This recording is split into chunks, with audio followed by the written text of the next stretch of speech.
Olivia Hart had built her empire on precision. Every decision, every meeting, every calculated risk had been carefully aligned to create the life she now lived, a life of glass towers, black cars, and curated smiles. At just 32, she was the face of one of New York's fastest-growing tech companies. Magazines called her the Iron Orchid, beautiful, rare, and impossible to break. So when she collapsed in the middle of her own party, no one knew what to do. The music had been loud, laughter louder. Crystal chandeliers glowed above a sea of silk gowns and tailored suits. Olivia had just finished a toast, something about innovation in the future, when her vision blurred. At first, she thought it was exhaustion. Then the room tilted, her glass slipped from her hand, shattering on the marble floor. And Olivia Hart fell. When she opened her eyes again, everything was wrong. No chandeliers, no music, no polished marble. Instead, there was a ceiling fan spinning lazily above her, its blades clicking with a soft, uneven rhythm. The air smelled faintly of oil and metal, and something sweet, like vanilla. Olivia blinked, disoriented. Hey, she's awake. The voice was small, bright. Olivia turned her head, and froze. A little girl, no older than 6, stood a few feet away, clutching a worn stuffed rabbit. Her big brown eyes sparkled with excitement. "You woke up," the girl said, grinning. Olivia pushed herself up slightly, her head throbbing. Where am I?" "In our garage," the girl replied matter-of-factly. "Garage?" Olivia's gaze swept the room. Tools lined the walls. Shelves overflowed with spare parts. A half-dismantled car sat nearby, its hood open like a silent witness. The floor was clean, but not pristine. Real, used. This wasn't a hospital. This wasn't her penthouse. Panic fluttered in her chest.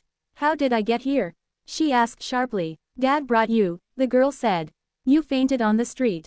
"Well, kind of. You were in a car, but it stopped, and people were shouting, and Dad said nobody was helping properly, so he—" "Aisha." The deeper voice cut gently through the girl's words. Olivia turned. A man stood in the doorway, wiping his hands on a cloth. He was tall, broad-shouldered, dressed in a simple gray shirt streaked with grease. His face was calm, steady, eyes observant but not intrusive. "I think she needs a moment," he said. The girl, Aisha, nodded obediently but lingered, still watching Olivia with curiosity. "I'm going to get you water," she announced, then darted off before anyone could stop her. Olivia stared at the man. "Who are you?" "Name's Daniel," he said.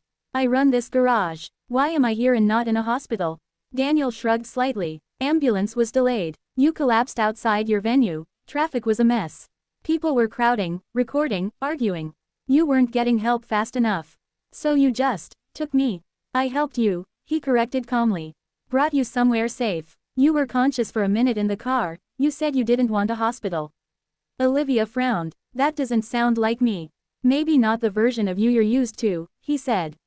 Before she could respond, Aisha returned, carefully carrying a glass of water with both hands. "Here," she said proudly. Olivia hesitated, then took it. Her fingers brushed the girl's small ones, warm, steady. "Thank you," she murmured.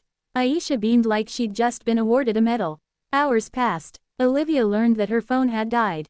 Her assistant, her security team, her entire world, cut off. Daniel had checked her vitals, given her something for the headache, and insisted she rest.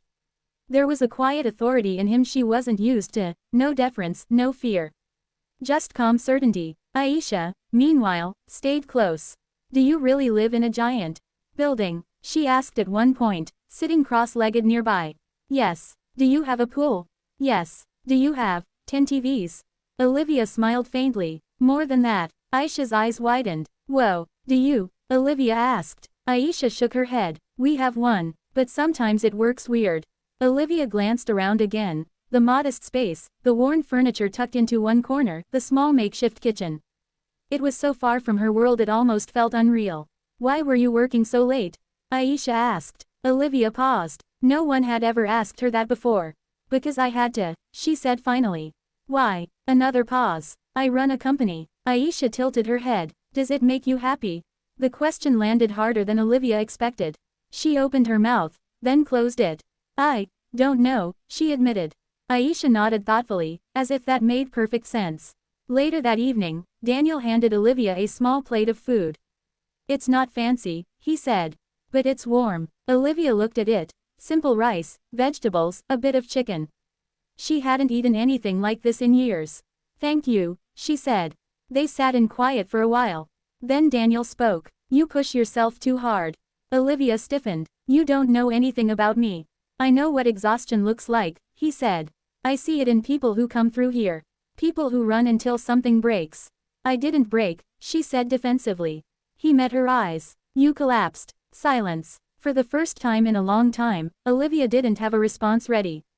Night settled. Aisha had fallen asleep on a small couch, her stuffed rabbit tucked under her arm.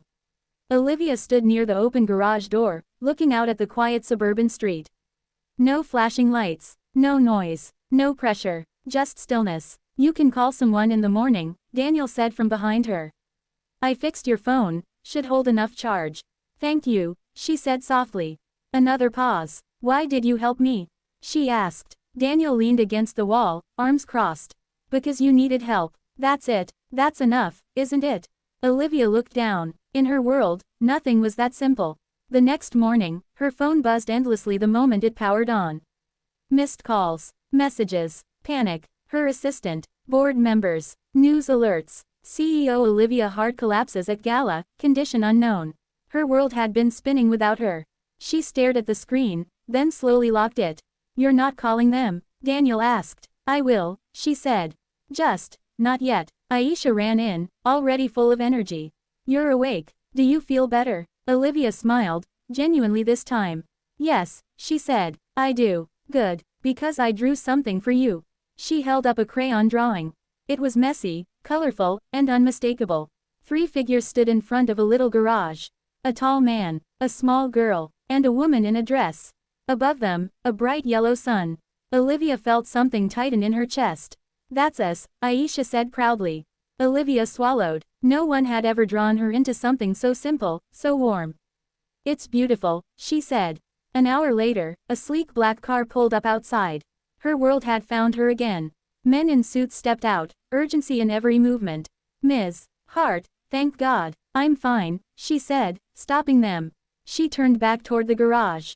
Toward Daniel. Toward Aisha, who stood quietly now, clutching her rabbit again. Olivia walked over and knelt in front of her. Thank you, she said softly. Aisha nodded. Will you come back? Olivia hesitated. In her world, there was always another meeting. Another deal. Another reason not to. But for once, I will, she said. And she meant it. She stood, meeting Daniel's eyes. You changed something, she said. He shook his head. No, you just slowed down long enough to see it. Olivia glanced once more at the small garage. Then she stepped into her car. But this time, as the city swallowed her again, something was different. For the first time in years, Olivia Hart wasn't thinking about the next deal. She was thinking about a little girl, a quiet garage, and a life that didn't need to be perfect to be real. 1500 WAD.